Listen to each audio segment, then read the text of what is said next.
Hello and welcome to Memo Anime Recaps. Do not forget to like and subscribe.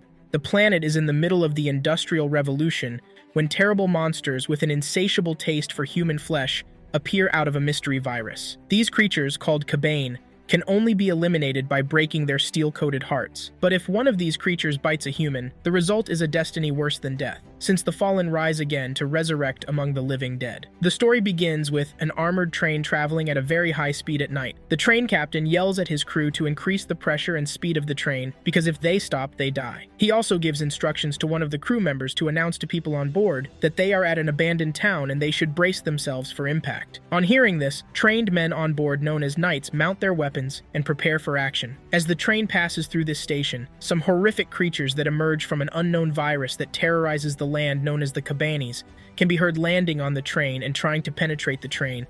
They try to grab and bite anyone their hands can touch, but the knights fight them off by shooting at them. This slows them down because the only way they can be killed is by destroying their steel-coated hearts. A young man whose name is Ikoma tests a new weapon he built to penetrate the Kaban's steel-coated heart. On the train, while fighting the Kabanes off, one of the knights was grabbed and was bitten by the Kabanes. The other knights pulled him back in, but discovered he had been bitten. They gave him a suicide bag, which is a tiny bomb that only eliminates the person holding it. They pressured him into taking his own life before the virus spread and turned him into a Kabane. He tearfully uses the bomb and terminates himself. Ikoma's new weapon didn't work as he expected. A young woman named Mume wakes up on the train and asks if another town has been overrun by the Kabanes, but she is told by her guide that the knight fought off the Kabanes in a fortified town away from the Kabanes. Ikoma runs to his workplace where they build and maintain the fortified trains that bring supplies. While working with his friend on a train, they talk about his weapon and how it is not working. His friend gave him an idea of why the weapon was not working, and he immediately realized he had missed a step. He decided to leave his workplace to go and work on his weapon, but at that moment the daughter of the ruling family known as Lady Ayame came to the workplace to ask them if they could repair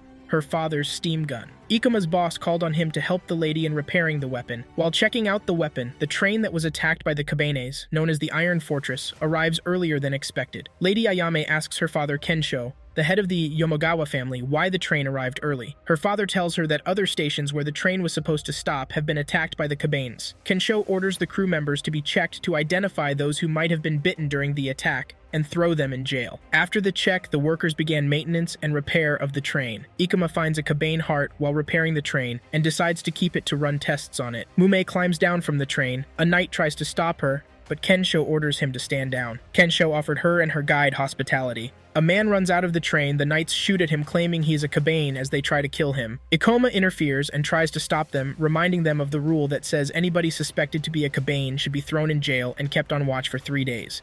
The knights didn't like this, so they beat him up, and in the process, the Kabane heart in his bag fell out. The man tries to escape, so the knights shoot at him and kill him. Ikoma gets angry, telling them the man would not have died if he was a Kabane. Kensho doesn't appreciate Ikoma's behavior, so he orders the knights to throw him in jail, claiming he might be a Kabane. Lady Ayame tries to plead with her father, but he won't listen. At Kensho's mansion, Mume wanders about on her own. She finds Ikoma in his cell, so she asks him why he was not afraid of Kabanes and also facing the knights. He tells her they can't continue to live in fear or they will lose humanity. At the factory, Ikoma's co-workers talk about how Ikoma's behavior was. Another train was seen arriving at the town, but unknown to them, the train had been hijacked by Kabanes. Moving at full speed into the town, the track workers became suspicious and decided to raise the track. This led to the train crashing into the town. The Kabanes attack people in the town, killing and infecting everyone in their path. Kensho rides out to secure another fortified location known as the Iron Fortress, so they can escape. While this was happening, Ikoma escaped from his jail and ran to get his weapon. He cuts himself and uses his blood as bait to lure the Kabanes towards him. A Kabane takes the bait and attacks him.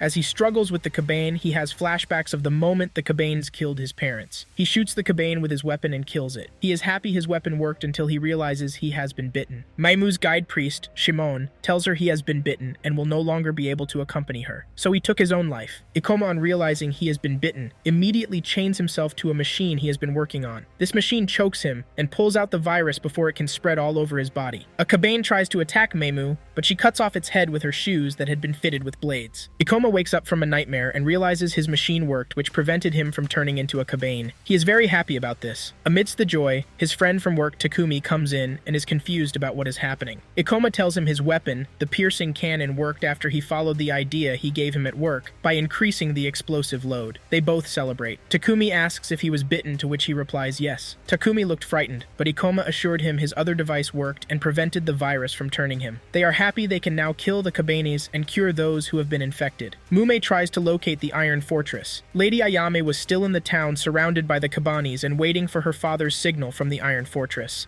Some of the knights became impatient, telling her they couldn't risk waiting for her father's signal. Mume got to the scene and already changed her outfit. She tells them she will clear a path for them to escape to the Iron Fortress. One of the knights doubts her and tries to shut her up, but she overpowers him and knocks him out. The other knights were surprised to see this. She jumps into the horde of kabanes with her ammunition and begins to fight and eliminate them, thereby clearing a path for the people to escape. She took out all the kabanes to the surprise of the knights and Lady Ayame. Ikoma and Takumi talk about how they have to mass-produce their new weapon while on their way to join other people at the Iron Fortress. On getting to the Iron Fortress, the guards stop them and ask them to take off their clothes so they can be checked for bite marks. Ikoma tries to show them the mark, but Takumi stops him, telling him they won't believe he is not infected. At this moment, 2 kabanes attacked the fortress. Ikoma pulled out his weapon, knowing they would allow him into the fortress if he eliminated the kabanes before he could attempt. Mume intervenes and eliminates the kabanes. Ikoma could not believe how strong she was. Lady Ayame, some knights, and the town people all arrived at the Iron Fortress safely. Captain Kurusu, the head of the knights, tries to stop Ikoma from getting into the Iron Fortress, claiming he is a kabane who has escaped from jail. Mume intervenes and tells them he is not a kabane. Everyone boards the Iron Fortress. The crew starts the engines by using a master key that only Lady Ayame holds. While the journey begins, the train is being attacked by hordes of kabane. The knights try to fight them off by shooting at them, but they are too much for them to handle. On the train, Captain Kurusu tries to delegate a job to Mume, seeing how good she is in fighting off kabanes. She refused and decided to sleep instead. Ikoma saves a woman and her children from getting crushed by a pipe on the train. He pulls out his weapon and shoots a kabane that tried penetrating the train and immediately eliminating it. As he jubilates his triumph, he looks back and sees his friend and other people on the train looking shocked and confused. He looks at himself and realizes he now has a heart similar to that of the kabanes. Captain Kurusu comes to the scene. On seeing this, he pulls out his gun. Before Ikoma can explain, he shoots him. The impact of the shot made Ikoma fall out of the train and he was left for dead. Someone informs Captain Kurusu that there are kabanes in their path. He decides to check it out, but he sees that Lord Kensho is one of them, and he has been turned. Lady Ayame joins him to see what is happening, but she sees her father has been turned and bursts into tears. The train crushes all the kabanes in its path. The train comes to a halt so they can lower the bridge and continue their journey, but the switch is not working. The kabanes attack the train, destroying its water tank. Captain Kurusu decides to get off the train and lower the bridge manually. Before he could get off the train, one of the crew members informs them that there's someone among the kabanes fighting them. They look out and realize it is Ikoma, and he is not dead. Ikoma fights off the kabanes with great strength and lowers the bridge for them so they can pass safely. Ikoma bursts into tears. While he was crying, his friend Takumi threw a rope out and beckoned him to take the rope so he could pull him back on the train. Some people tried to stop Takumi from doing this. Ikoma ignored it and continued crying. Mume jumps out of the train, ties the rope around his legs, and asks Takumi to pull him back on the train. Captain Kurusu and some knights try to pressure him into taking his own life by tossing the suicide bag to him. Mume intervenes and tells them he is not a kabane. She shows them she also has a heart similar to the kabanes like Ikoma. She explained they are neither kabanes nor humans, but they are something in between called kabaneri. Captain Kurusu refuses to believe the explanation and concludes they are kabanes regardless. Lady Ayame intervenes and makes the people realize they saved them from the kabanes. Captain Kurusu maintained his stance that he wouldn't allow kabanes on board the train. Ikoma agrees and tries to get off the train, but Mume stops him by throwing him on the floor. Mume asks Lady Ayame if the train is bound for Kongukaku, one of the country's greatest strongholds. She promises they will stay in a secluded room on the train if they take them to Kongukaku. Ikoma tries to interrupt her, but she kicks him in the balls and knocks him out. On the train, they share little wraps of food with everyone, with some people dissatisfied with the quantity. The pregnant lady on the train gets 2 wraps. Ikoma wakes up after having a nightmare. Mume told him his wounds had been healed because of his kabane ability. Ikoma asks her why she wants to go to Kongukaku. She tells him she has a mission she cannot disclose. Ikoma also showed interest in the place because of their research, and because they can give them answers to their kabaneri form. Mume explained she falls asleep,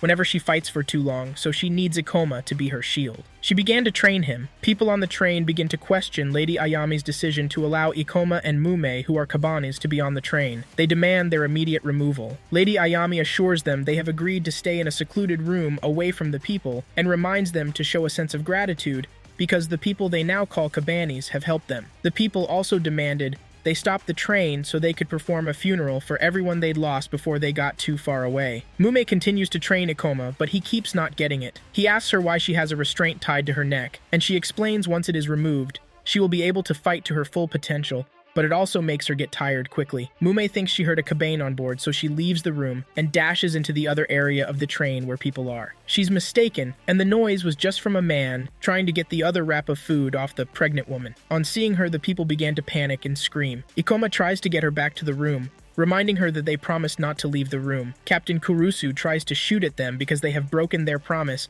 but Lady Ayame comes in and asks why they've not kept to their words. The people demanded they throw them off the train at once. In the middle of this, a crew member informed them that the water tank they patched was broken, and the train would not be able to make it to the next station. The train stops for repair. Lady Ayame was informed the train would not be fully restored until the next morning. She decides they would use the time to offer a prayer to the loved ones they have lost to the Kabans. During the prayers, some of the men decide to plot an attack against Ikoma and Mume, claiming they are Kabans. Lady Ayame notices this. The workers repairing the train also talk about the people they've lost. Back on the train, Mume and Ikoma talk about how they lost their families to the Kabanis. Mume asks Ikoma why he carries a precious stone in his hand anywhere he goes. He told her the story of how he and his sister found two of them near a river and promised they'd always carry it wherever they go. But unfortunately, the Kabanes attacked their town and killed everyone, including her sister. He blamed himself for being a coward and couldn't help his sister when she was attacked, but instead,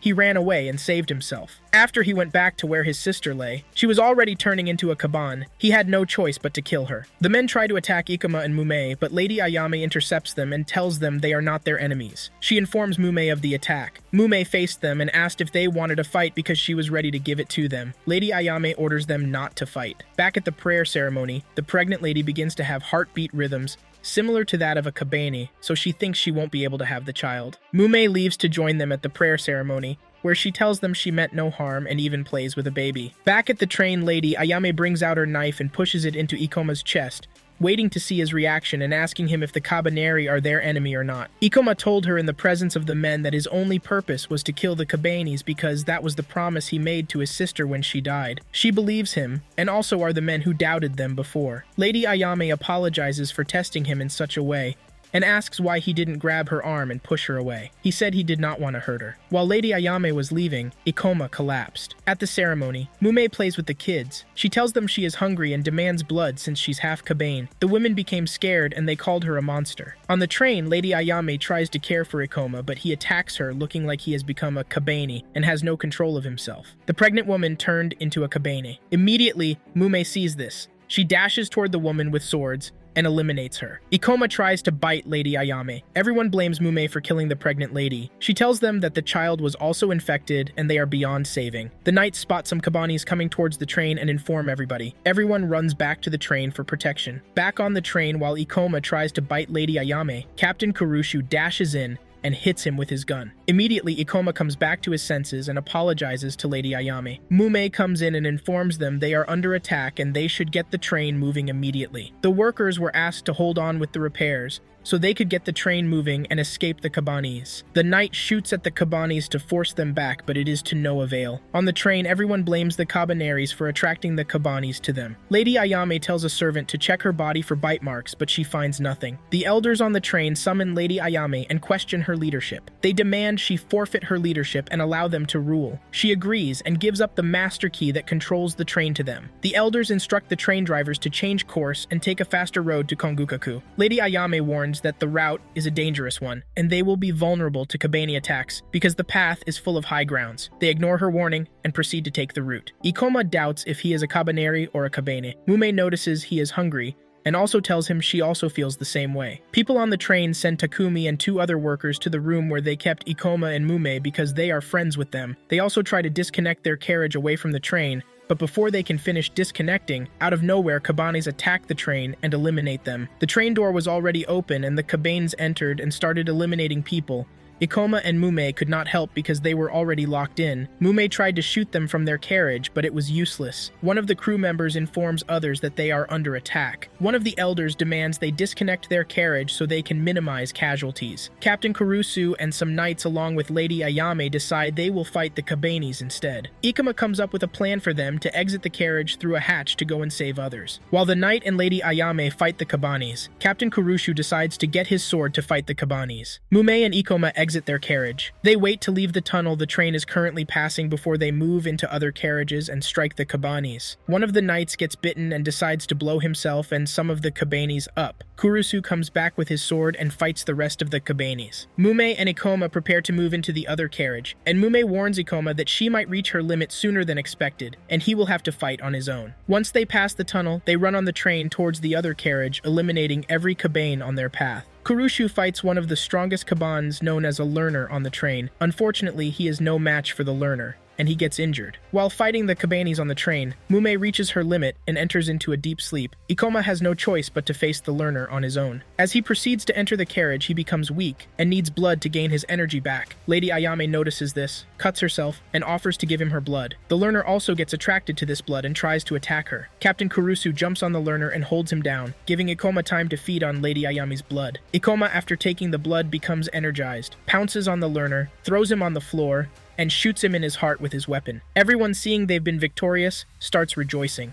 Everyone, including Mume, cleans the bloodstains on the train. Lady Ayame, the knights, the elders, and the crew members hold a meeting in which they decide they will accept Ikoma and Mume for who they are, and allow them into their midst. An elder asks how they'll feed their cravings for blood. Lady Ayame offers to feed them her blood, but to her surprise, others also volunteer to feed them their blood. Ikoma and Mume become free to enter any area of the train as everyone has now accepted them and become their friends. The knights test their new weapons, which are a recreation of the Ikoma piercing cannon. Ikoma explains the mechanism behind the weapon. Ikoma also shows them the sword he created using the metallic layer around the Kabane hearts. In another part of the train, two guys fight over food, causing a commotion on the train. Mume tries to warn them, but they hurl insults at her. Mume scolds them and restores the peace and quiet on the train. Ikoma, hearing this, comes in and asks Mume if she is the one causing trouble. Lady Ayame comes in and thanks Mume for restoring order on the train. She also calls her the Iron Fortress Guardian. The train comes to a halt because there is no response from the Yashiro station. It turns out they have been overrun by Kabanis. Lady Ayame sends out a rescue team to help the survivors. They realize a watchtower has collapsed on the train tracks, preventing them from continuing their journey. One of the knights suggests they turn back and take another route, but Lady Ayame disagrees, noting that the journey will take an additional 10 days, and their food supply won't last because they had a plan to resupply at the Yashiro station, which has now been taken over by the Kabanis. They offer the survivors food and drinks. One of the survivors narrates how a smog came from over the wall and engulfed them. Mume recognizes a man among the survivors. This survivor, whose name is Inoku, requests to use the toilet, but instead whispers to Mume for them to meet outside. Mume asks him what he needs from her. The survivor narrates how the shogun was stocking up weapons to eliminate humans and not Kabanes. He asks Mume to deliver this message to the young master and inform him of the shogun's suspicious activities. He also asks her to tell the young master he will gladly help in his time of need, but Mume refuses to deliver the latter message. The man pulls out his sword and a gun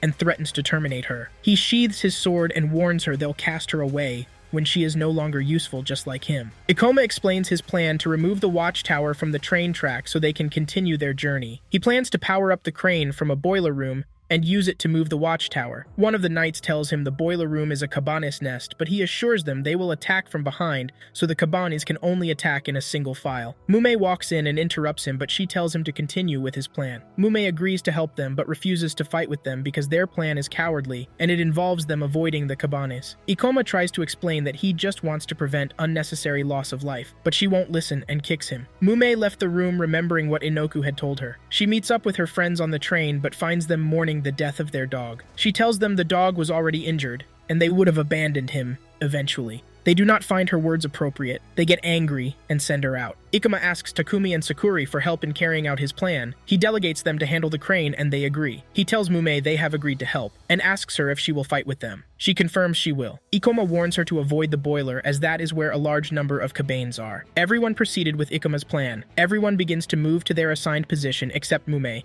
who refuses Ikuma's warning and attacks the boiler room. Ikuma, on seeing this, decides to go after her so she doesn't hurt herself. Mume eliminates all the Kabanis in the boiler room, making it easy for Ikuma to operate the crane and lift off the watchtower from the track. While in the boiler room, they realized more Kabanes were coming. Ikuma tells Takumi and Sakuri to get back on the train to save themselves, and he continues their job, since the Kabani bite doesn't affect him. Mume left to fight them, but she is becoming weak. She eliminates almost all the Kabanes, but she is overpowered by one who throws her off the cliff. Ikoma, on seeing this, stops the crane he was operating to save her. This stop prevented the Iron Fortress from continuing its journey because the watchtower was not fully off the tracks. Ikoma jumps off the cliff after Mume and kills the Kabane. A great earthquake rocks the station, and a large dark creature known as the Smog emerges from its shadow. The building collapsed during the earthquake traps Mume and Ikoma. Mume dreams about a moment in her past. She wakes up and realizes she is trapped under a rock. The giant creature chases down the train, trying to destroy it. They drive into an armored shelter and escape the creature. Ikoma comes to the rescue of Mume. He asks her if she is hurt as he tries to push the rocks away from her, but he was powerless. Mume says she knows his plan failed because of her. He agrees, but also blames himself for abandoning the crane controls when he saw her fall. He told her they couldn't die yet in that place because they had to make things right. On the train, the knights and Lady Ayame deliberate on the best way to avoid the monster and escape. Lady Ayame suggests they travel back and escape through the mountains. The train driver disagrees with this because the train can't travel at a high speed in reverse, and the monster will catch up with them. One of the knights suggests they continue to travel their normal route and ram into the watchtower, regardless of the damage to the train. They agree with this plan. Takumi tells them they can't leave the Cabaneries, but one of the knights disagrees and claims they were the reason they found themselves in their current situation. Ikoma continues to try to find a way to lift the rocks away from Mume so they can join up with the rest, but everything seems useless. Mume begins to transform into a Kabane because she hasn't taken blood in a long time. Ikoma feeds her from his bottle of blood, and immediately she becomes normal. Hordes of Kabanes begin to move towards them. Mume urges him to leave her and save himself, but he won't listen. Ikoma sets up his weapon and prepares to fight them. Mume pleaded with him not to fight as there were too many for him to handle. He ignores her words and charges at them. Mume enters into a deep sleep and begins to have flashbacks of how a man killed her mother, claiming she was a Kabane, and how a man saved her during her younger days. Ikoma fights off all the Kabanes and takes them all out, badly injuring himself in the process. Captain Kurusu and some knights come to their rescue and lift off the rocks from over Mume. Immediately, Mume wakes. She asks about Ikoma and goes looking for him. She finds him injured and lying on the floor. She tells him she is surprised they couldn't die even at their weakest. While rejoining the others on the train, they see the monster known as a Smog, which is a fused colony of Kabanes. They got on the train and saw the Smog assimilating multiple Kabanes to make it bigger. Ikoma asks how they can defeat it, and Sakuri tells him they've gotten a Type 48 cannon they will use to fight the Smog. Ikoma lifts off the watchtower with the crane. Mume explains to them the only way to kill Smog is by hitting its heart. They asked if the Type 48 cannon can destroy the heart, but she says it can't because it is protected by a host of Kabanes, but it will expose the heart so they can pierce through. She volunteers to do this herself. She left to apologize for what she said to her friends when they were mourning their dog. The Smog attacks the train as everyone prepares to fight it. They finished connecting the Type 48 cannon to the train and prepared to shoot at the Smog. Mume asks them to draw it in before shooting as she prepares herself to strike when the Smog's heart is exposed. Takumi shoots at the Smog, but this has a low impact on it and continues to chase them. Ikoma and Captain Kurusu prepare to battle the other Kabanes on the train. Captain Kurusu uses the sword Ikoma made as they attack the Kabanes. The Smog chases the train and almost catches up with it. The train driver tried increasing the speed of the train, but something was jamming the gear. She asks Sakuri to check it out and clear it up. Takumi prepares to fire, but the Smog catches up with the train. At this moment, Sukari clears up the gear, and the train driver increases the train speed. Takumi shoots at the Smog, thereby exposing its heart. Immediately, Mume strikes and pierces the heart of the Smog, causing it to explode into pieces. Because the train was moving too fast, it was about to derail and fall off. Lady Ayame orders everyone on the train to move to the right side of the train to reduce the weight so the train can get back on track. They did as she instructed, and the train continued on its journey. Ikoma practices his sword training on the train. He mimics Captain Kurusu's sword moves. Captain Kurusu does not like this, and he hits him with a wooden sword. They inform them that there is a town in sight called Shitori Station. Everyone goes outside to look at this town, and they are happy to notice that people are living in it. Lady Ayame leaves the Iron Fortress in charge of the elders on the train because she has a meeting with the Lord of Shitori Station. Ikoma and Suzuki inform her that they are out of Daida iron, the material they use in making the jet bullet for their weapons. Lady Ayame asks them to acquire more. They also inform her they need spare parts for repairs on the train, clothes, and medicines for people on the train. Captain Kurusu informs her they are to live on the 8th, which is the next day. They remember that the current day is Tanabata, which is a ceremony in which people write wishes and hang them on bamboo trees. Lady Ayame tells them they will participate in the ceremony. She also gives Ikoma money to get the supplies they need on the train. In the town, there was merriment and happiness everywhere, as the people of the town took their baths and prepared for the Tanabata ceremony. Mume and the rest get new clothes. The women on the train ask Mume to go shopping with them. Mume looks surprised, seeing her friend Kajika's reaction to pricing goods. Ikoma and Takumi buy the supplies they need for the train. At the shop, Ikoma asks if he can get burst charges for his jet bullet. A knight comes in and tells the shop owner to fix his gun immediately. The shop owner tells him he has to answer Ikoma first, but he refuses and orders him to fix his gun immediately. Ikoma interferes and an argument starts between them. Takumi comes in and pushes the knight away. The knight draws his sword and tries to strike Takumi, but Ikoma stops him, beats him, and throws him out of the shop. The knight, knowing he has been defeated, leaves the shop grudgingly. A little boy comes up to meet Miss Yanuri and asks her if she knows anything about the Fusang Fortress, which is a train his father works on. Miss Yanuri remembers it was the train that crashed into their town and released all the cabanas that drove them out, but she lied to the kid that she has no information about it. Sakura walks up to them and tells the kid the truth that the train has been overturned by cabanes, and everyone on it has been turned. The little boy refuses to believe them, saying his father promised he would come back, but Sakura consoles him. Lady Ayame and Captain Kurusu wait for the lord of the station. Captain Kurusu walks in on Lady Ayame eating and decides to give her some privacy. Lady Ayame and Captain Kurusu meet with the lord of the station, and she introduces herself. They offer him a gift of their jet bullet weapons in exchange for the provision of food and care for their sick and injured. Inoku, a guy called Kogenta who is representing the shogunate, and another guy who is a former ear of the Liberator talk about a power conflict and how a Liberator is coming to the Shitori station. Kajika and Mume get back from their shopping, and Mume shows Ikoma what Kajika bought for her. Kajika shows her how to write her wish and hang it on the bamboo tree for the Tabanada ceremony. She has a flashback of how her mom used to hang them when she was younger. Everyone decides to go get something to eat, but Ikoma realizes Mume was nowhere to be found and didn't take her blood meal with her. Ikoma finds her sitting alone at a house. He gives her her bottle of blood, which serves as her dinner. They both drink from their respective bottles. Mume tells him she remembered she had celebrated Tabanada before with her mother, who calls her Hozumi, but she could spell the name, so Ikoma spells it for her. Ikoma teases her that her mother gave her that name because she loves eating rice. She laughs and tells him they should enjoy the moment because they can turn to cabanes anytime. Ikoma promises he'll turn her back to a human and eliminate all the cabanes no matter what it takes. Everyone gets back on the train to celebrate the Tabanada. They write their wishes and hang them on the bamboo tree. Takumi wishes he'll make it out alive. Lady Ayame wishes she'll one day take back their town. Ikoma wishes to destroy all cabanes in the world. And Mume wishes to fill her belly with rice. Captain Kurusu hides his wish from Lady Ayame. The fireworks go off and everyone stares in amazement. In the morning, some people arrive on a train. They are known as the Liberators, and their purpose is to fight cabanes. A tall young man known as Lord Biba steps out and Mume runs to him and calls him brother. He said he was glad to see her and asked for her guide. She explains what happened to him at the Aragani station. Ikoma finds the man suspicious and vows to find out if he is a true hero or something else. Mume informs Lord Biba that there is another cabaneri on their train. Lady Ayame comes to introduce herself as the heir of the Yomagawa family. She also tells him how Mume has been of great help to them, and they didn't know they were siblings. He tells them they are not related, but she just calls him brother. Ikoma also comes to the scene, and Mume introduces him to Lord Biba. Ikoma asks him why he thinks Mume and the weak are expected to die. Lord Biba sent Mume away and asked them to talk in a quiet place. Lord Biba gives them a tour of his train. He is informed there is a leak in the engines, and he decides to work on it himself and orders his assistant to continue the tour with Lady Ayame, Captain Kurushu, and Ikoma. Ikoma asks if he can be of assistance in repairing the engine, to which he agrees. On the train, they meet a man who tries to mess with Lady Ayame and Captain Kurusu. While they are working in the engine, Lord Biba answers Ikoma's question and tells him that in the world,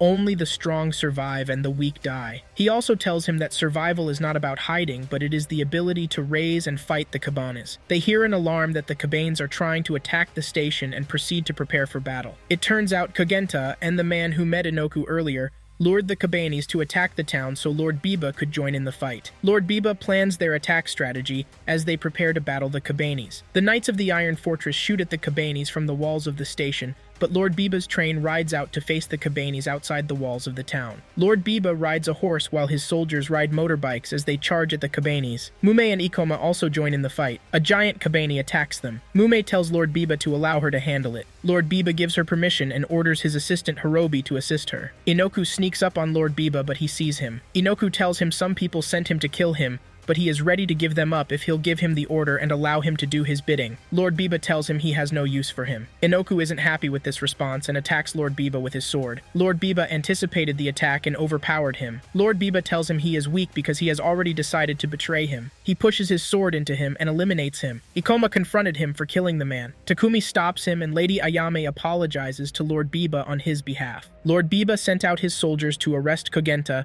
and execute the other rebels. Lady Ayame apologizes once again to Lord Biba on Ikuma's behalf. Lord Ikuma offers to accompany them to Kongugaku. Lord Biba's train was connected to the Iron Fortress, and they rode out. Everyone on the train seems happy because they are now under the protection of Lord Biba. Ikoma tells Takumi that he suspects Lord Biba turned Mume into a Kabaneri because she was never bitten. Mume has flashbacks of her younger days when Lord Biba trained her. She wakes up to Lord Biba and some specialists checking her body and talking about her bruises. Lord Biba orders her to steal the master key to the Iron Fortress by all means. Lord Biba visits a hidden room on his train where he transports Cabanis, and also tortures Kogenta to confess who betrayed them on the battlefield 10 years ago. He reveals it was the Shogun. Ikuma feels there were Cabanis on the train and tells Takumi. Mume confronts Lady Ayame and tells her to give her the master key to the Iron Fortress. Miss Yanuri overhears their conversation, comes in pretending she has the key, and gives her a fake. Takumi runs in looking scared and tells them to come with him. Lord Biba tells Mume that the key she was given is a fake. Ikoma tries to get into Lord Biba's control room. Lord Biba tells Mume they'll have to kill him if he forces his way into their control room. Mume tells him she'll talk to him and send him off. Ikoma informs her that the train is moving Cabanes. She replies to him that she knows, and they are used for experiments. She tells him she allowed them to turn her into a Cabaneri because she doesn't want to be weak like her mother. She tells him to stay out of her business. Ikoma knew at that moment that Lord Biba was up to no good. The train stops at Iwado Station because the Shogun is wary of Lord Biba and has ordered that the liberators should not be allowed into Kongukaga and its territories. Lord Biba has anticipated this would happen and has prepared for it. The people of the Iron Fortress continued their journey without Mume, Lord Biba, and his soldiers. Ikoma and the rest say they should distance themselves from the liberators because they have over 100 Cabanis on their train. Lady Ayame says it is not safe for Mume to stay with them. Ikoma promises to get her back. Lord Biba prepares to meet Lord Maeda, the Lord of Iwado Station, but the Lord gives him a condition that only women and children should accompany him. He orders Mume to prepare herself to follow him. Horobi, his assistant, asks why he keeps deceiving Mume. Lady Ayame visits Lord Maeda and thanks him for preparing the way to Kongukaku for them. The Lord informs her that Lord Biba will be meeting him later and apologizes for stipulating that only women and children are allowed because that is the only reason the Shogun delegates will meet Lord Biba. Mume and Horobi accompany Lord Biba to meet with Lord Maeda. Takumi sees Mume from afar and informs Ikoma. At the meeting, one of the Shogun's delegates points a gun at Lord Biba, but Lord Maeda cautions him. He says Lord Biba won't have a problem having a conversation even if a gun is pointed at him. As the meeting goes on, Mume lies. She needs to go to the toilet, but instead she knocks out all the guards and finds her way to the rail control lever. She lowers the rail with the thought that Lord Biba's train known as the Triumphant Fortress will find its way into the station, but instead, she sees hordes of Kabani led by Lord Biba soldiers making their way into the town. She is shocked and realizes she has been deceived. Ikoma and Takumi run up to her and can't believe what she has done. Lord Maeda heard the Kabani alarm and couldn't believe what was happening. Horobi and Lord Biba attack and eliminate the Shogun delegates. Lord Biba hits Lord Maeda and throws him on the floor. Lady Ayame picks up a spear and yells at Lord Biba to stop the madness. Horobi throws a knife at her, but Miss Yukina jumps in front of her and gets hit instead. Lord Biba strikes Lord Maeda and eliminates him. Mume can't believe what she has just done, so she decides to help the people. Ikoma and Takumi also decide to go help everyone and deal with Mume later. Ikoma asks the other knight where Lady Ayame is, but they have no answer. Captain Kurusu comes on a horse and promises he'll look for her. Mume tries to save a mother and her child from the Kabane, but she fails. Captain Kurusu sees they've captured Lady Ayame and Miss Yanuri. He chases down the train. The knights of Iwado Town try to get to the Triumphant Fortress, but Lord Biba's soldiers open fire on them and annihilate them. Lord Biba takes a potion from his secret room and injects it into Horobi. Horobi's body begins to mutate as she changes into a smog. She attacks the knights and also destroys the gate to the town. Mume asks Lord Biba why they allowed Cabanis to enter the town. He says they are striving towards a world of fairness and equality. Horobi's body in the smog couldn't handle the power any longer, so she collapses along with the smog. Captain Kurusu proceeds to save Lady Ayame. He takes down the guards, keeping her. One of the scientists brings out a machine gun and shoots at him, but misses, as Kurusu shields himself with one of the guards executed. Lady Ayame snatches a briefcase from one of the scientists and threatens to drop it if they don't let her go and stop the fighting. The scientist points the gun at her. Kurusu pushes him, and they both fall off the train. The potion turned Horobi into a powerful monster.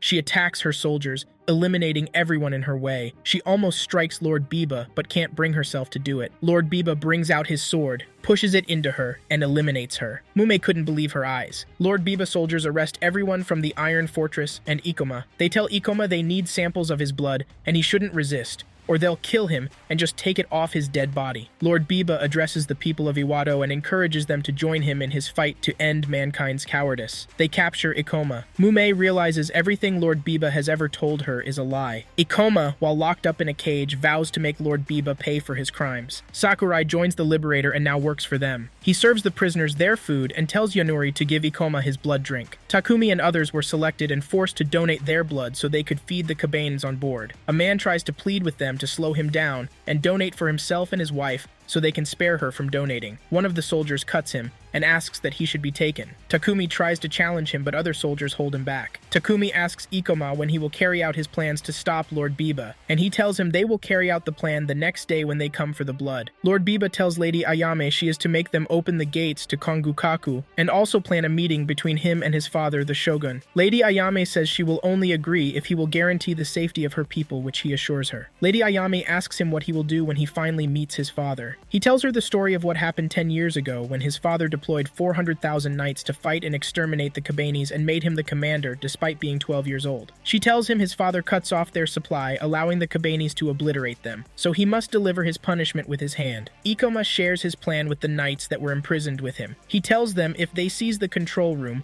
Lord Biba won't have a choice but to release them, Lady A-Game and Mume. He tells them they will seize the control room by stealing the keys from the person who comes to collect the blood. Everyone leaves except Takumi, who asks Ikoma if Mume reminds him of his sister, and if they're alike in some ways. Ikoma vows to save money whether she likes it or not because something keeps telling him it is the right thing to do. Mume barges into a room and accuses a scientist of turning Horobi into a smog. She sees one of the men of the Iron Fortress in pain, and the scientist taking blood from his body. She confronts Lord Biba on why he is taking blood from the people of the Iron Fortress. He replies to her that the Kabanes coming into the world have helped them see the light, and have revealed who needs to be struck down. He tries to touch Mume, but she flinches, so he tells her not to be scared of him. A man delivers a letter to him. Lord Biba promises that he will send word that the people of the Iron Fortress should not be harmed. Ikoma and the people of the Iron Fortress proceed with their plan. Ikoma breaks out of his cage. The soldiers bring their food and also come to collect blood. They release the gas on them, attack them, overpower them, and take over their weapons. Takumi tries to hit Sakuri, but Ikoma interferes, stops him, and tells him he has been working for him all along. Ikoma fights one of the soldiers. He pulls out a gun, but Takumi hits him before he can shoot. Ikoma takes the keys, mounts his weapon, and they proceed to hijack the control room. Lord Biba offers Mume a knife to complete a task for him. He says if she refuses, he will stop her medication and allow the curse to spread all over her body. She refuses to do this task and says she prefers to be with the people of the Iron Fortress. The scientists try to grab her, but she escapes their grab. They overpower her eventually, and she was tranquilized into unconsciousness. Ikoma and Takumi try getting into the control, but discover that the key has been switched, and it is a trap. Lord Biba and his soldiers corner them, and he tells them he anticipated they'd revolt. That was why he switched the key. He brings out his gun and shoots at Ikoma, but Takumi jumps in front of him and takes the bullet instead. Takumi, with his last breath, says he is proud he could save him this time and dies. Ikoma cries. Lord Biba asks him to tell him how it feels to lose a friend and he might spare him. Ikoma charged at him, but before he could get a hit, they floored him and beat him up. Lord Biba shoots off his right hand. He calls on Mume and asks her to terminate him. Mume pushes his knife into him. He falls out of the train and into a river. Kajike weeps for the death of Takumi as she yells at Lord Biba's guards. Ikoma survives the fall. Lord Biba brings out the smog potion. He talks about how his father is a cowardly man and how he once struck him from behind thinking he was a Kaban, and told him it was not his fault but Fear's fault. Mume, who has now been mind-controlled, waits in the presence of Lord Biba. He calls her and injects her with the smog potion. In Kongukaku, the emperor, also known as the shogun, addresses the people of the town. He informs them that Iwado town, which is an important part of their defense, has fallen, and the man responsible is the head of the liberators, Lord Biba. He assures them they have nothing to worry about because Kongukaku is an impregnable fortress. A man walks up to him and requests he inform them about the smog that destroyed Iwato's gate. The emperor pushes his sword into him and eliminates him so the information doesn't get to the people. Ikoma dreams of Mume attacking him. He wakes up abruptly and blames himself for the death of Takumi, saying he shouldn't have allowed him to fight alongside him. He also blames himself for Mume claiming this would never have happened if they hadn't met. He sees a Kaban coming toward him, and he runs and hides in an abandoned ship. The Iron Fortress arrives in Kongukaku. Words reach the Emperor that Lady Ayame has captured Lord Biba and wants to hand him over. The Iron Fortress was allowed into the city. Lord Biba in cuffs whispers to Lady Ayame to follow the script and play along or they harm her people. Lady Ayame meets her uncle and tells him what happened to her father. She requests they take her people in because they are exhausted from the long journey, but she is informed that the city's inspection policy requires them to be isolated for 3 days, regardless if they have been bitten or not. When he hears someone come in thinking it is the Kabani, Ikoma in his hideout trips and falls, but it is Kurusu. Kurusu asks him what has happened to Lady Ayame and everyone else. He informs him they've been arrested by Lord Biba. Kurusu gets angry and scolds him for running away and not helping them. The scientist checks his wound. Kurusu asks him to join them in going after the Iron Fortress, but he refuses and says he is better off dead. Lord Biba kneels in the presence of the Emperor. He returns the knife his father gave him when he was young. He asks his father, the Emperor, to be the one to take his life. The Emperor agrees and unsheathes the knife to strike him, but unknown Lord Biba already laced the knife with a potion that turns people into Kabanis. Lord Biba tells everyone present that the Kabanes live among people, and that the reason he has survived Kabanis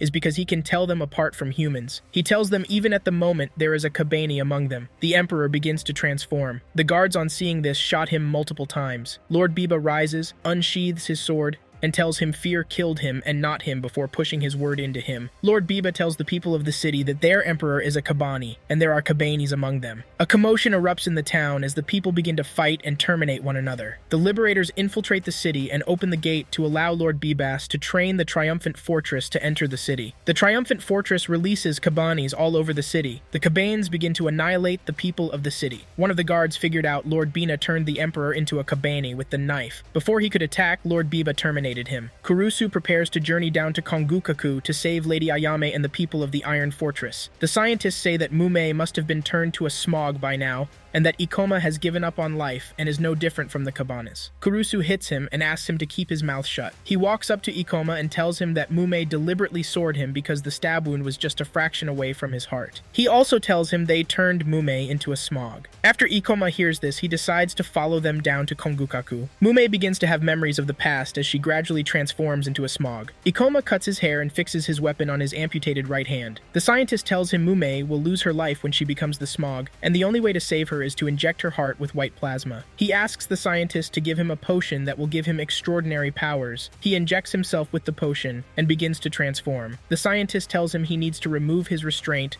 to unleash his full power. As he pulls on the restraint, he recalls his last moments with his sister and Mume. He removes the restraint and fully transforms. Mume transforms into a mighty smog and terrorizes the city, destroying everything in her path. The knights of the city shoot at the Kabanis, but they can't seem to overpower them until Ikoma and Kurusu arrive in Kongukaku and join in the fight. Ikoma shoots the Kabanis with his might and Kurusu slices through them with his sword. After exterminating the Kabanis, they proceed to save Mume with the antidote. Ikoma recalls that the scientist warned that there was only one antidote left, so he had to choose between saving himself or saving Mume, but his heart was made up and nothing will stop him from saving Mume. People of the Iron Fortress imprison Miss Yukina and her peers, protesting they should set them on fire because they brought the virus into the town. Lady Ayame interferes and demands they handle things peacefully and not eliminate the wrong people, but they should eliminate their doubting minds. She assures them they will escape Kongokaku. Mume continues to destroy the city. The knight shoots cannons and throws everything at her, but nothing proves to be effective. In her unconsciousness, she sees visions of butterflies chasing her and her mother, screaming at her. One of the commanders of Lord Biba, whose name is Lord Sahari, reports to Lord Biba that Mume will soon reach the tower and they need to evacuate. Before they could start evacuating,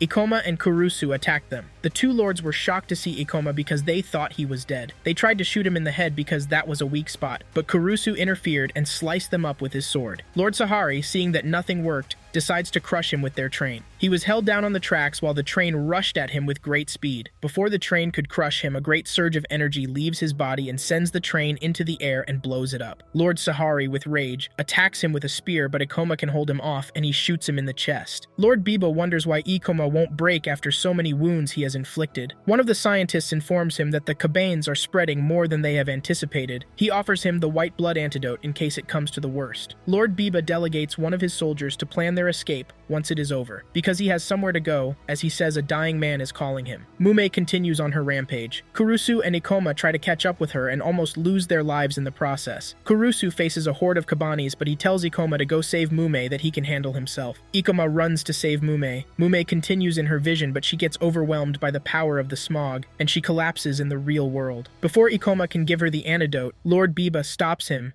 and they engage in a fierce battle. Lord Biba seems to be getting the best of Ikoma as he pushes his sword into Ikoma, but Ikoma breaks it. He also tries to rip off Ikoma's hand, but he eventually throws him off with his powers. Ikoma charges at him with rage, but stops abruptly, looking confused. Lord Biba tries to sneak up on him from behind, but Ikoma sees it coming and shoots his hand away from his body. Ikoma dashes towards Mum and injects her with the antidote. Immediately, the rest of the smog begins to melt away, and Mume comes out unhurt. She wakes up and sees Lord Biba shooting at the helpless body of Ikoma. Mume begs him to stop, but he won't listen, so she takes a spear and pierces him through the hearth. Back in the city, everyone tries to board the Iron Fortress. Lady Ayame and the rest try to uncover Lord Biba's escape route. One of Lord Bib's soldiers offers to show them the route if only they will give them a lift on the train. Kajika slaps him, but Lady Ayame tells them to remain calm and accept their deal as they mean no harm. Ikoma lies lifeless on the floor with Mume and Kurusu by his side. Kajika speaks to them through the public address speakers and tells them to meet them at the Iron Fortress. They start the train and they begin their journey. Kurusu carries Ikoma and they leave to catch up with the train. They catch up with the rest. The train speeds out as the city collapses behind them. A little girl whose name is Miyuki watches as the snow falls. Her father beckons on her to come inside the house so she can get warm. She refuses and says she would like to continue watching. Her father walks over to her and wears her a jacket so she doesn't freeze. He tells her that it is probably the last time they will see a snowfall that year. Some knights point their guns at a man. The man asks if he is a human or a Kabane. Mume narrates that the Kabane are walking corpses, and the country of Hinomoto is under threat from them. She narrates that half a year after the fall of Kengokaku and the death of the shogunate, Hinomoto split into different regions, and each had to fight the Kabans on their own. She says that the Iron Fortress continued its journey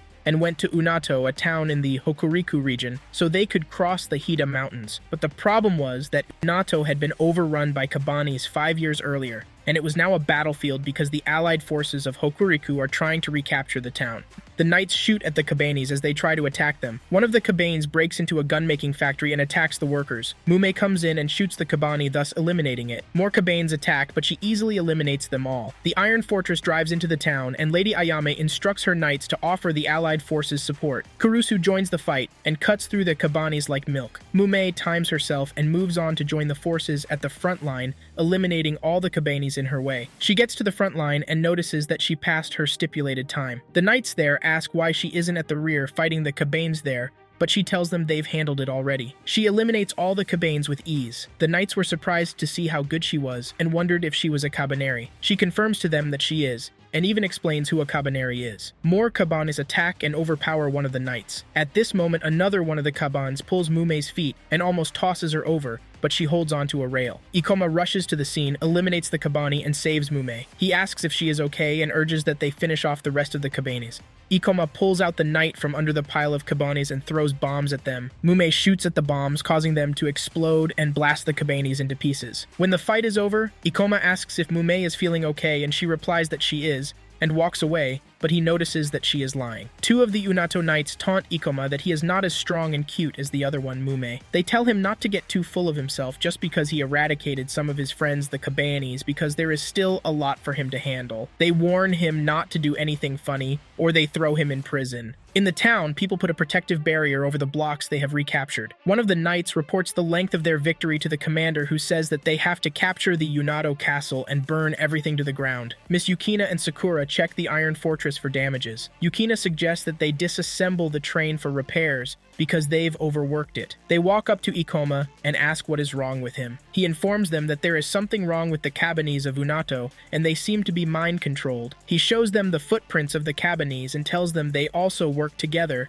to prove his point. He brings out his diary and writes something down. Sakura notices he has a headache and asks, and Ikoma says he has always been feeling that way since they arrived. The knights arrive back at the Allied Force headquarters in Unato. Lady Ayame welcomes back Kurusu and says she is glad he is safe. One of the knights says they will be going back to Aragani Station to get rice seeds. Kajika and her kids welcome Mumei and ask if she is okay. Suzuki asks her about the weapon he made for her. She tells him that she experienced some issues, but he claims she doesn't know how to use it. Mumei repairs the pearl Ikoma gave her so she can give it back. Kajika asks what Ikoma told her when he gave her the pearl. She replies that he said the spirit of his sister and Takumi will always protect her and that he will turn her into a human someday. Kajika teases her that Ikoma is trying to marry her, but she flares up and denies it. Sakura shows Ikoma that he has noticed Kabane's footsteps at the blocks in the rear. Ikoma rushes out to inform Lady Ayame about these findings, but he runs into Mumei, who asks to see him. He notices that Lady Ayame is passing by, so he tells Mumei to let it wait. Kajika tells her they will give it to him later, but she refuses and says she is no longer interested. The Iron Fortress crew and the Allied forces hold a meeting to discuss their next line of action in taking back the town. They were informed that Narukami, which is a self-propelled mortar, would arrive in 4 days to aid their plans to take back the town and clear the path. Each of the forces was informed of their positions and strategy in executing the plan. One of the Unato people tried to make excuses, but he was reprimanded. Ikoma asks what they will do if the Kabanes attack from the territories they have taken,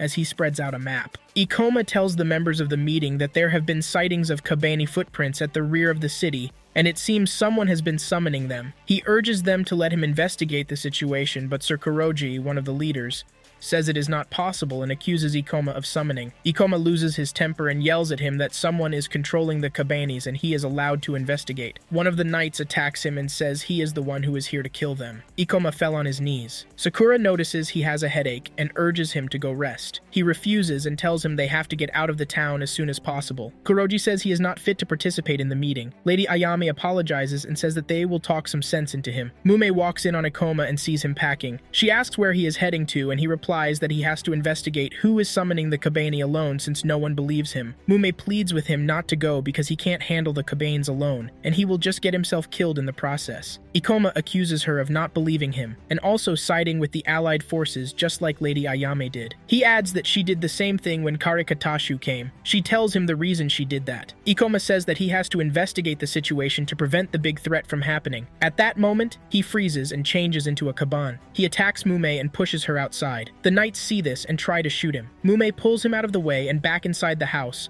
where she struggles to get Ikoma off her. Ikoma comes back to his senses when he sees her crying. Mumei says amidst tears that he is planning to break his promise by going off to die alone. The soldiers dash in and arrest Ikoma. Lady Ayame and Kurusu try to interfere, but a soldier threatens to shoot them. Ikoma pleads with them to put him in confinement, and if he doesn't show symptoms in 3 days, he should be released according to the rule. Kuroji agrees to this and instructs the soldiers to eliminate him if they feel unsafe around him. They take him away as he yells out to Mumei to wait for him. Kurusu trains Lady Ayame how to use the sword. She wasn't getting it, and Kurusu asked if her reaction was prompted by what happened to Ikoma. She agrees and blames herself for not treating the situation differently. Kurusu says that Ikoma always could spot the enemy, and he believes there is someone out there controlling the Kabanes. He adds that it is a mutual enemy, and they must all join in the fight. Lady Ayame agrees with him. Lady Ayame and the rest of the Iron Fortress plan their next line of action. Sakura reveals that there is an underground passageway underneath the castle, which was built by the former lord of the town, to allow the villagers to escape in case of a Kabane attack. He adds that it is here the footprints have been spotted. One of the knights volunteered to lead the investigation. Lady Ayame motivates them and encourages them to work together so they can get back home. Mumei comes in and volunteers to also come. They get to the passageway and find it blocked. They discover a secret passageway near the original one and meet a metal membrane from the Kabanes on it. The Narukami arrive at the town earlier than expected. There is anxiety in the town as everyone clamors to get prepared for the Narukami campaign. Lady Ayame walks up to Kuroji to ask why the Narukami arrived earlier than expected. He ignores her question and tells her to proceed with the plan. At the passageway, Kuroji's soldiers confront Mumei and the others about why they were at the location. Before they could get an answer, Kabanes tore through the door and attacked them. Mumei leaves the spot and goes after the one summoning them. Ikoma hears the alarm go off to signal that Kabanes have attacked the town, and at the same time the Nakurami campaign has started. Mumei moves swiftly to get to her target. She encounters some Kabanes on the way, and also sets off a trap, but she escapes without a problem, and continues on her journey. The Iron Fortress gets to its position, and its crew starts repairing the tracks. The Allied forces prepare to launch the Nakurami at the castle. Ikoma screams at the soldiers to release him so he can help. They tell him to shut his mouth and point their guns at him. They inform him that Mume has entered the tunnel, and they accuse him of summoning the Kabanes. They shoot at him as he tries to break free from the chains after losing his temper. He breaks free from the chains and decides not to attack the soldier who shot at him. The Allied forces launch the mortar at the castle, but it made a less devastating impact. A strange man cocks his rifle and aims at the forces as they prepare to launch another. Mume gets carried away and thinks Ikoma is with her. She trips and falls down the tunnel. She misses Ikoma and wonders why she decided to face the challenges alone and without Ikoma. She notices a strange-looking Kabane sneaking up on her. Ikoma tries to join the others, but one of the soldiers sees him, assumes he is a Kabane, and shoots him in the leg. The Allied forces prepared to shoot the castle the second time, but before they could launch the mortar, the strange man shot at them and eliminated the detonator. A horde of Kabanes swarm over the train and block the weapon opening. They try to fire another shot, but the weapon self-destructs. Mume engages in a fight with the Kabane, but he proves too fast for her and he gets the better of her. Someone informs Lady Ayame that the Allied forces train has been overrun by Kabanes. On the train, Kuroji puts the train into motion in a bid to escape the Kabanes, but he gets bitten in the leg and is overpowered by them. The train leaves its track, crashes into the mountains, and explodes. Ikoma struggles to walk with the bullet wound. He remembers that he made a promise to Mume to turn her human. This motivates him, and he uses the pointed end of his weapon to take out the bullet. Mume struggles to fight the Kabane and she has to hide under a rock to save herself. Kabane pushes the rock with the hope of crushing her with it. She calls on Ikoma for help. At that moment, Ikoma jumps in from the roof and shoots till it loses its life. He rests on Mume looking weak. He tells her that he has not forgotten his promise to her and pleads with her not to ever leave his side. They embrace each other, and Ikoma's heart glows. The Iron Fortress crew finished repairing the tracks. Someone reports to Lady Ayame that Ikoma has escaped his cell, and Sakuri and the others have entered the tunnel, but there have not been any sightings of Ikoma. Kurusu informs her that Ikoma is headed for the Unato castle to take on the Kabane's controller. He advises her that they should advance and move quickly to the castle. Lady Ayame spots one of the leaders of the Allied forces and asks him what he is doing. He replies that he has ordered his squad to retreat. Lady Ayame lashed at him, saying that a person who is afraid to protect his people is no different from a Kabane. Ikoma wonders why his heart glowed. He told Mume that the same happened when he saved her at Kongokaku. Sukari finds his way in and interrupts them. He gives Ikoma back his weapon. The Iron Fortress departs for Unato Castle. The leader of the Allied forces fights the Kabanes to make way for their departure. Ikoma and the rest ride out to the castle. The Iron Fortress blows up the entry of the tunnel to make way for their journey to the castle. Ikoma and his friends got to the castle and noticed there was a cocoon with a child in it. The strange man shoots Shojin in the leg. He tries to shoot Ikoma but misses. One of them says the man's name is Sir Kageyuki, the former lord of the town. The man tells them the story of how he became a Kabaneri. He says that the man was dead but came back alive as a Kabaneri to protect his people, but he was mistaken for a Kabane and was shot alongside his daughter Miyuki by his people. To bring her back to life, he bit her and turned her into a Kabane. Mume notices it is Miyuki who is in the cocoon. She informs them that Miyuki is the heart of a smog, also known as the Kurekaburi, and she is gathering Kabanes to turn the castle into a giant smog soon. Ikoma tells her not to be scared because they will stop the smog together and it won't be like last time when she was turned into a smog at Kongokaku. Mume suggests they stop the Kabane's leader Sir Kageyuki so that Unato will not be destroyed. Unmo yells out at the leader to stop what he is doing so Unato doesn't get destroyed. He shoots at him, but Ikoma jumps in and takes the bullet. Mume shoots back at the leader, causing him to drop his weapon. She charges at him and they engage in combat. She seems to be getting the better of the leader until she sees an illusion, and she gets distracted. Unmo pleads with Sir Kageyuki not to get his heart covered in hatred. He blames Unmo for not standing up for him the day his daughter was executed, and he pushes his sword into him and executes him. Ikoma charges at him, but he throws him on the floor. Mume tells Ikoma to let him handle him, and they engage in a fierce fight. Mume overpowers and executes him, and she collapses on the floor, looking weak. Miyuki cries out in pain after seeing this. She bursts the cocoon and wakes up the smog as Ikoma and the rest run out of the castle to save their lives. The smog begins to destroy the town. The Iron Fortress could not go further because the tracks were blocked. Ikoma and the others in the castle rush to get into the Iron Fortress, while Kurusu eliminates the Kabanes trying to stop them. They safely get onto the Iron Fortress and they retreat while the smog chases after them. Miss Yukina says she has to crash the train into the tunnel to get the smog off them, but she will have to decelerate before the switchback. She asks Sukari to measure the distance and time before she decelerates and instructs him to give the signal. Lady Ayame orders everyone on the train to hold on to the handrails because the braking system will be activated. The train rams into the tunnel, and the brakes are activated, causing the smog to crash into the rocks and lose its grip on the train. Mume has flashbacks of her mother when she was little telling her not to be scared. It began to snow and everyone was surprised to see this. Sir Kageyuki in his last breath reaches out to touch the snow and says, "It is the last snow of the year." The Iron Fortress leaves the town as the people on board wave goodbyes to the Unato people. Miss Yukina tells Sukari she is glad to see him safe. Sukari seems happy to hear this, but she switches up and says she is only happy to see him because he needs his assistance to disassemble the train for repairs. Kurusu warns Lady Ayame not to ever face the enemy again because she has learned a little bit of swordsmanship. He also adds that she should not speak up at councils and also avoid doing chores. She smiles and says, "Okay." Ikoma tells Mume that the Kabanis are people who are afraid of other people and hate them. He adds that their hatred is what makes normal people anxious, as Takumi once told him. Takumi once asked him if the Kabanis feel angry when their friends get executed, but he disagrees. He says that when he looks at their scary eyes, it feels like they hate him. Ikoma laughs and calls him a scaredy cat. Ikoma tells Mume that he doesn't understand what he meant then, but now he does. He continues by saying that the Kabani virus causes anger and anxiety, but if there's someone a person cares about, that will overpower those feelings, just like the time his heart glowed in the tunnel. He tells Mume that he has not forgotten his promise to her. Mume asks him if he likes the pearl she gifted him. He says he does. At this point, we have reached the end of our video. If you like it, do not forget to put the like button and subscribe for more new videos.